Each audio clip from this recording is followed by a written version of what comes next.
kayo dito para makinig kayo ng ano. Okay, pasok kayo, pasok. Hindi mo tayo mag-usap-usap ha. Ikaw, madam. Sige po, ingat. Magkaroon muna tayo ng gawain para sa Panginoon. Isang oras lang naman to pagkatapos nito ay... Makinig muna kayo. Kinig muna, mamaya na tayo mag-usap ha. Para magkaroon tayo ng concentrate sa gawain ng Panginoon. Unahin muna natin ang Diyos. Okay, tayo pa yung magsimula na. Awitin mo natin, God will make a way.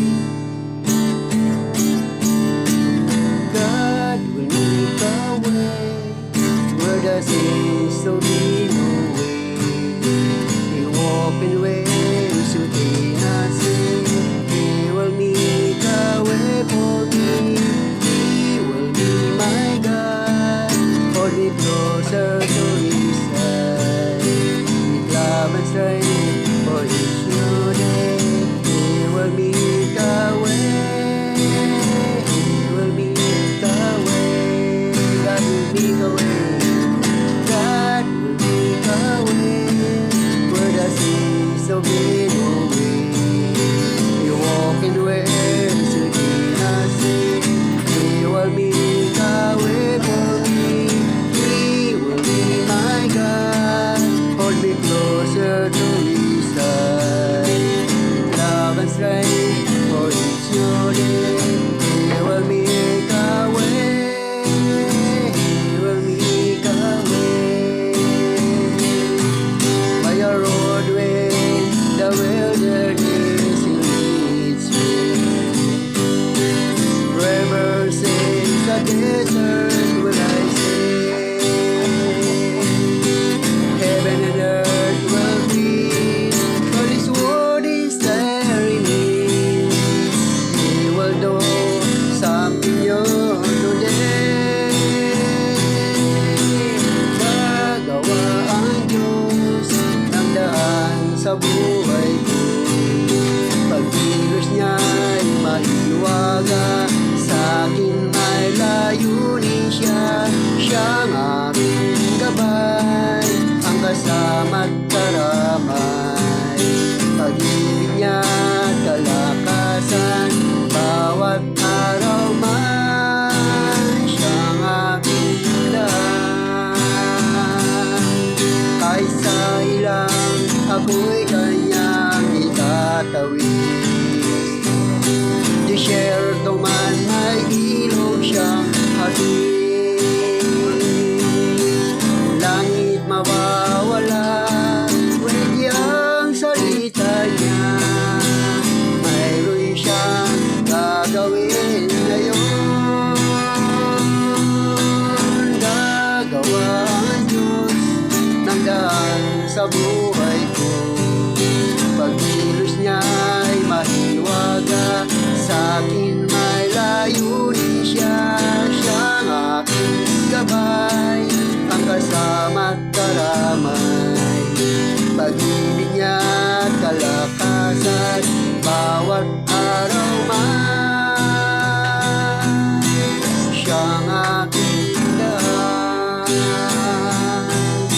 Pag-ibig niya't kalakasan, bawat araw man siyang aking daan. Ako po ang ating pong chairman sa panimulang gawain. Dakilang naman ang pangyayari sa lahat. Salamat po sa oras na ito na dito kami, nagkasama-sama po kami. Magpuli sa iyo magpasalamat sa bawat isa sa amin. Makasama ka namin sa gabi ito, Panginoon. Panginoon, humingi po kami sa iyong katatawaran, nakasakit man kami sa aming kapwa. Lord, bago kami tutulog sa iyo, iniinit po namin sa iyo ang kapatawaran sa oras na ito. Salamat po, Ama, sa gabi ito. Tunay na ikaw ang aming pupurihin. Tunay, Panginoon, ang hindi namin mailarawan sa bawat buhay namin na napakaimala, napakabuti mo, Lord. Lahat ng bagay na ito ang nagbigay ng buhay sa amin, Lord Diyos. Tunay, Panginoon, na nagpapasalamat po kami sa gabi. Mga anak namin, bawat pamilya namin, inidudulog po namin sa iyo. Kung saan man sila ngayon, ikaw na po ang bahala sa kanila. Salamat po, Ama, sa iyong biyaya, Panginoon. Salamat po sa oras na ito ng aming mapag-aralan namin ng iyong salita. Alam ko, Panginoon, na ikaw ang aming sandigan sa buhay na ito, Ama. Ang salita mo, tumatagos sa puso at isipan namin. May pamuhay namin. May makita sa buhay namin kung ano man ang aming narinig ng iyong mga salita. Hindi ang tao, kundi kayo, Panginoon. Napakalaga ang salita mo, Panginoon. Kaya sa gabi ito, Panginoon, ang iyong tagapagsalita, Yes. Lord, bigyan mo siya ng wisdom, Panginoon. Lahat kanya lalabas sa kanyang bibig. Paspasan niyo po, Panginoon. Kung siya titignan namin, mabagsak kami, pero Panginoon, ikaw ang aming tinitignan doon. Ikaw ang aming kasama sa lahat ng kanyang sasabihin.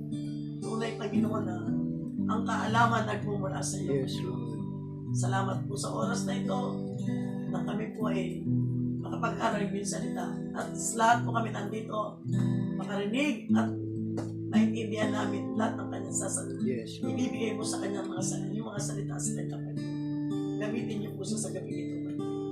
Thank you, Jesus. Thank you, Lord. Patuloy po natin yung puri ng Diyos sa oras pong ito. O aming Diyos, sa iyo'y lumalapit. Kami sumasamba sa diwa ng iyong kabanalan. Inialay sa iyo buong karangalan. Ang lahat ng kaburihan sa iyo'y nakalaan. Purihin ka, Panginoon, kapangyarihan mo'y panghabang panahon. Ang iyong mga gawa ay aming isasaysay. Ang dakilang ngalan mo, Jesus, itataas sa aming buhay. San pa ang Diyos, o aming Diyos, sa iyo'y lumalapit. Kami sumasamba sa diwa ng iyong kabanalan. Inialay sa iyo buong karangalan. Ang lahat ng kaburihan sa iyo'y nakalaan. Purihin ka, Panginoon, kapangyarihan mo'y panghabang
kaluwalhatian mong karangalan, kapangyarihan mo'y walang katulad. Once again, purihin ka, O Diyos.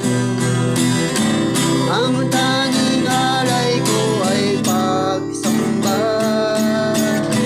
kaluwalhatian mong karangalan, kapangyarihan mo'y walang katulad. Ikaw ang tunay na Diyos, ika'y walang katulad, kay nag-isa, ikaw lamang at wala nang iba. Sa'yo ang aming awit, dinggin ang aming tinig, sisigaw sa buong mundo, sisigaw, sisigaw sa buong mundo, sisigaw, sisigaw sa buong mundo. Ikaw ang tunay na Diyos, ikaw ang tunay na Diyos, ika'y walang katulad, kay nag-isa, ikaw lamang at wala nang iba. Sa'yo ang aming awit, dinggin ang aming tinig, sisigaw sa buong mundo, sisigaw sa buong mundo. Ikaw ang tunay na Diyos, ikaw ang tunay na Diyos, ika'y walang katulad, kay nag-isa, ikaw lamang at wala nang iba.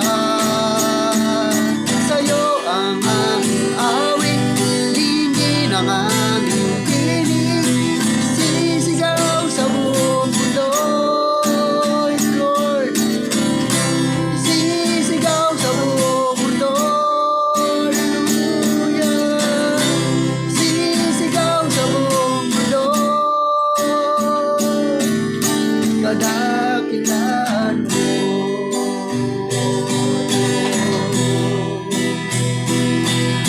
kadakilaan mo. Purihin ka, Panginoon, ang basa sa amin ng ito, Diyos. Dakila ka, Panginoon, kaya karapat dapat kang purihin ang iyong mga anak, O Diyos, habang kami ay nabubuhay sa mundong ito, Diyos. Sapagat alam po namin, Panginoon, darating ang araw na kami ay haharap sa iyong hukuman kami, sa iyong hukuman, O Diyos. Haharap kami, Panginoon, kung saan ka naroon, O God. Kaya dalangin namin na habang kami narito sa mundong ito, O Diyos, patuloy ka namin papupurihan, patuloy ka namin dadakilaan sapagat ikaw ang Diyos na buhay. Ikaw ang Diyos na hindi namin nakikita at naihipo, O Diyos. Dapat kang sambahin ng basa sa amin sa Espiritu sa katotohanan sa mga bagay na hindi namin nakikita at naihipo at nahahawakan, O God. Sapagat ito ang nais mo sa mga taong sumasampalataya sa iyo, God, sa mga bagay na hindi namin nakikita, Panginoon. Kaya purihin ka, luwalatin ka, dakilain ka, nawat sa amin. Samahan niyo po kami sa nalalabig po namin oras, isang oras po namin pagpupuri at pagsamba namin sa iyo, Panginoon, ay tanggapin niyo po ang aming pasasalamat. Pagluwalhati, pagdakilang yung dakilang pangalan sa pangalan ng Ama, ng Anak at yung Banal na Espiritu Santo sa pangalan ni Jesus, sa lahat ng nagsabi na, Amen. Yan, so purihin ng Diyos sa gabing to. Salamat po sa inyo pong mga pagdalo at sa gawain po ng ating Panginoon. At bago po tayo dumako sa salita ng isang oras lang po ito, no? At sa loob ng isang oras ay tayo po ay makakarinig po tayo mamaya ng salita ng Diyos. At bago yun, tayo muna ay makakarinig ng pasasalamat sa Panginoon. Pasalamatan po natin ng Diyos sa kabila ng mga pagkapala o pagsubok o anuman ang dumating sa ating buhay, ay ang Diyos po ay may participation sa buhay po natin para magtagumpay po tayo. Ano po, Chairman? Unang-una nagpapasalamat ako sa Panginoon. Dakila siya sa buhay mo. Kasi napakabuti niya kung anong pinagdadaanan natin, ano mga bagay na nangyari. Masakit man, pero alam ko na hindi tayo pababayaan ng Diyos. Salamat ako. Nandun siya, kasama ko siya sa lahat ng ginagawa ko sa buhay ko. Kasi sabi ko, Lord, tulungan mo ako. ano mang gawa ng alaban in the name of Jesus, Lord. Alam ko na walang imposible sa Panginoon. Hindi niya ako pinabayaan. Sa mga pinagdaanan ko napakahirap. Pero, kasama ko siya. Kaya, salamat sa Panginoon dahil lalo niya ako binigyan ng katatagan. Bilang tao, minsan mahina tayo, talo tayo, pero pangawakan natin siya, hindi tayo pababaya. Kaya, salamat po sa Panginoon dahil nandun siya lagi. Minsan mag-isip ka, nagbubulay-bulay ka sa sarili mo. Bakit nangyayari ito? Hindi ako nagtatanong sa Diyos. Sabi ko, Lord, salamat sa iyo dahil hindi mo kami pinabayaan. Sa lahat ng tao na nasunugan, napakahirap. Napakahirap maalis sa puso ng tao. Basta makarinig ka lang ng amoy kuryente, magkaroon ng konti short, nanginginig ka na eh. Amen. Pero, napakahirap tanggalin. Pero sabi ko, nagpapasalamat ako sa Diyos, Lord, nandun pa rin yung nangangamba pa yung mga tao. Pero, sabi ko, Lord, tulungan mo kami. Pero napakabuti po ng Diyos dahil hindi niya tayo pinababayaan. Sa ibang lugar, pinagdaanan ng ibang lugar na nagkaroon ng lindol, nagkaroon ng ganito, tagtuyot ang napakasakit, di ba? Pero hindi natin alam ang plano ng Diyos. Wala tayong mag-question sa Kanya kasi siya lang nakakaalam. Humingi na lang tayo ng awa. Lord, tulungan mo kami. Hindi mo kami pababayaan. Kasi sa Kanya lang tayo umasa, walang iba. Kaya salamat po sa Panginoon. Amen. No? So, po rin ng Diyos sa buhay po ng ating chairman. Kaya, so, mayroon pang gusto magpasalamat sa Panginoon? Irish. Mayroon pa ba nga? Irish na yan. Kay Kagawad Maribel, ba gusto magpasalamat sa Panginoon?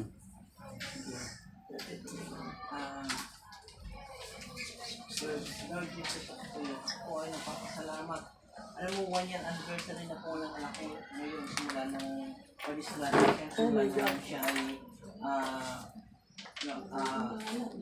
ng aksidente, yung kanyang motorcycle accident. Pero salamat sa Panginoon, nagbigyan ko siya ng chance na mabuhay sa ngayon po, Panginoon. Po na kung hindi po ninyo kagustuhan, ang kagustuhan po ninyo ang bigyan pa siya ng isang chance na mabuhay at pagpatuloy yung kanyang mga hindi pa na gawain para sa Panginoon. Kaya ako, salamat sa iyo, Panginoon, dahil sa binigyang pa nga ng buhay yung aking anak. Sa mga tumulong sa anak ko na sumuporta, nagbantay, lahat po yung aking mga anak niya, mga apo ko, yung kanyang asawa, yung aking mga kapatid ko, mga kapatid ng mister ko, mga kaibigan ko, si Madam, yung mga kaibigan ko sa barangay. Ako yung lubos ng papasalamat sa kanila dahil nasita ko po talaga ang kanilang lubos na suporta noong panahon ng nangangailangan ko sa kanila. Alam ko po na yan ay nagagaling sa Panginoon. Kaya salamat po, Lord, salamat po, Jesus. At sana po itong ating pinakataputan ng Panginoon. Sana po, Panginoon, alam ko po, ikaw lang po makapagpilihan niyan, Panginoon. Kayo lang po niyan. Kaya sana po, Panginoon, baskasan niyo ang buong Pilipinas para po sa mga nalalapit ng mga kalamidad. Sana po, pigilin po niyo, Panginoon. Alam ko po, kayo lang po ang makapangyarihan at pipigil sa lahat ng mga sakunan niya. Salamat po. Lord, salamat. Amen. No, so po rin ng Diyos. Silang Maribel, anak mo ba yon? Buhay pa ba? Ay, oo po niya. Gusto mo ipag-pray natin mamaya? Hindi ako, pinapo siya. Okay na. Okay. Ayan, so pa rin ng payon, no? So, salamat sa buhay ng ni Kagawad na talagang naniniwala sa talaga sa Panginoon na ang Diyos ay may kapangyarihan at kayang gawin ang lahat ng bagay. So, meron pa bang gusto magpasalamat sa Panginoon? Meron pa? Yan, kung wala na po, siguro, handa na ba tayo makinig sa salita ng